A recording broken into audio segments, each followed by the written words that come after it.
মহর্ষি মৈত্রেয়ের কাছে বিদুর যখন বিভিন্ন ধরনের প্রশ্ন করছিলেন, তখন মহর্ষি মৈত্রেয় বললেন বিদুরকে, হে বিদুর, আপনি যে একান্তভাবে ভগবানকে লাভ করেছেন তা মোটেই আশ্চর্যজনক নয়।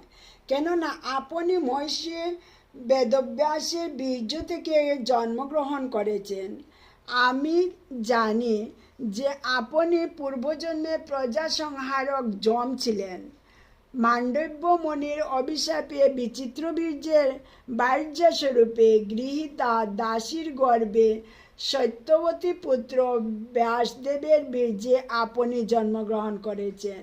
আপনি পরমেশ্বর ভগবানের নিত্য পার্ষদ এবং ভগবান তার স্বধামে ফিরে যাওয়ার সময় আপনার জন্য আমার কাছে নির্দেশ রেখে গিয়েছেন।